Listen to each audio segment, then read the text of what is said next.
Well, certainly Toyota's had a flurry of problems in the last several months with something like 8 million recalls on vehicles worldwide for the unintended accelerator problem, which had to do earlier with a floor mat and accelerator problem, and then more recently with the accelerator problem.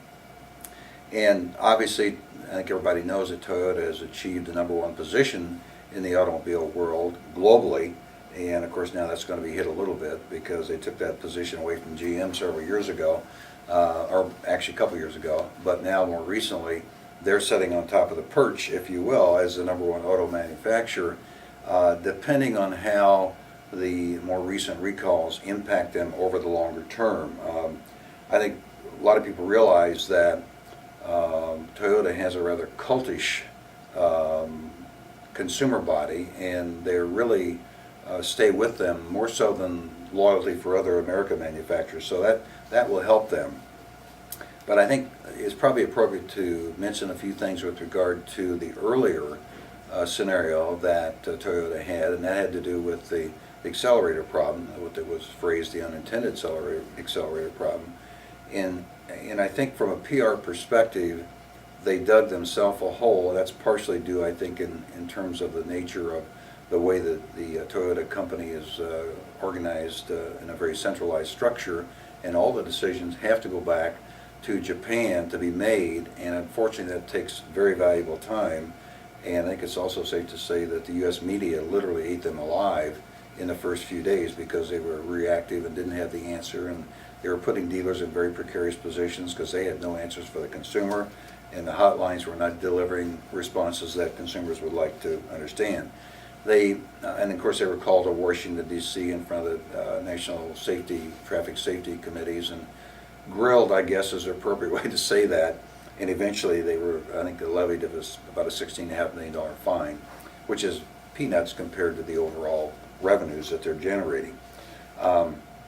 It's also probably appropriate to say that if Toyota had to follow the former J&J model when Tylenol had the crisis, and I think it was in the early 1980s in Chicago, where I think 8 people unfortunately passed away by taking cyanide-infected pills, Tylenol pills. But the thing that J&J did, the owner of the Tylenol product, they got on it right away, accepted total accountability, eventually came back with a tamper-proof package and put all of the product back, the revised product back on the shelves in terms of assuring people that it was safe and don't take the tablet, don't buy the bottle if in fact it isn't, that's tamper-proof seal is not still on that particular bottle.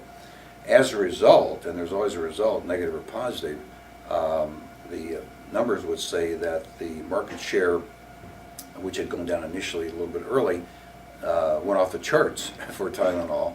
And just to prove that customers appreciate the fact that the company that was providing the product, Tylenol, took total accountability, didn't shuffle it off to somebody else, it's not my problem, accepted that, and then came back with a better product. So that's the very positive proactive mode versus a reactive mode that in fact Toyota followed the first time around. Now Toyota did catch up, and more recently you've seen I would say warm and fuzzy ads on TV about Toyota and how they really care about the customer and what they're trying to do to get their hands around this and make it safer and better and so forth.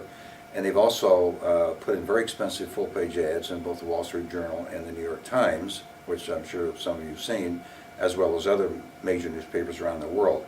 So they did catch up, but I think the phrase, excuse me, too little too late is probably appropriate here. They just didn't get on it quick enough. So I think that now, more recently, and of course there were lawsuits, and some say, well, brand equity is going to be damaged, and that's probably true to some degree, but I think the brand equity for Toyota, because of their cultish-like consumers, is not going to be damaged as much as we initially thought. So I think over the longer term they'll build it back up, thanks to the type of customers and committed customers they have. And I think it's safe to say that Ford and GM probably did gain some share, and in fact they did, from Toyota as this more recent thing was taking place. But I think the more recent scenario where the GSX 460 2010 model of SUV received a bad rating, do not buy rating from Consumer Reports magazine. And I guess you would say that's all that Toyota needed at this point in time. They don't need another scenario. But this was, there had been no complaints registered as of this past Tuesday, the 13th, officially. But Consumer Reports thought that it warranted, through their testing and their engineering testing, that at least warranted bringing this to the forefront because of the previous problems. So, but I think and this is related to stability control, whereby if you were going into let's say a sharp turn, took off the accelerator and probably going too fast to the turn, but took off your foot off the accelerator pedal, there was a tendency for the vehicle to slide to the outside and perhaps roll over, and that's where they were really concerned. And I think most people say that's a justifiable concern, obviously. But the thing that Toyota did, we always say we learn from our mistakes, and almost immediately Toyota took action on this particular situation, which I think is a plus for them. They temporarily halted all sales of this particular product model in the U.S., and it's about a $52,000 MSRP vehicle, so it's very expensive, and it's Lexus, and it's top of the line for Toyota, and I think that makes it all the more critical because Toyota sort of competes with Mercedes, top of the line with Daimler Mercedes. So they want to make sure that they tested all of their Lexus utility vehicles, and they even halted the launch of this particular product in China, and I think suspending car sales outside of the U.S. too as well, so as well as their launch. So I think they've taken the appropriate action, and I think this will pay them off in big term positive PR. One of the other things, maybe a bit unusual, they did is they also provided, or they offered, I should say, loaners to people who had already bought this particular car if they had a concern about driving it because of a safety concern, a rollover concern. But as I said, as of April 13th, they didn't have any official complaints yet registered, and hopefully will continue. But they'd already sold about 5,000, like 4,800 to be exact, of the particular model in the first quarter of the new year. So it's a hot model, it's moving, and unfortunately this didn't do it any good. Now, and I think from a sales, we always want to look at the sales picture in terms of how this overall scenario impacted sales and market share for Toyota. January sales were down about 16% for Toyota, and their February sales were down about 9%. This is year over year. But would you believe that they were up 41% in March, year over year? Now, that doesn't hold. It doesn't seem logical that would happen. But they were doing some of the very attractive incentive things, which Toyota has not been known to do, frankly, over the years. And they were no-interest loans. They were discount leases with 0% financing. And I thought a very interesting thing, a complimentary 2-year maintenance warranty free in terms of any service that would come up. So that's pretty good. And by the way, while Toyota came up 41%, the industry average is only 24%. So they beat the industry average in March year over year by 17 some percent. What are they spending on their vehicles? I think it ended up being about, in terms of incentive, about $2,200 or $2,300. So that's a fairly sizable number. And that's up significantly because, as I said previously, they're not known to, in fact, put a lot of incentives on their product because they're, number one, they don't have to. Lexus, year over year, gained 42% in the first quarter.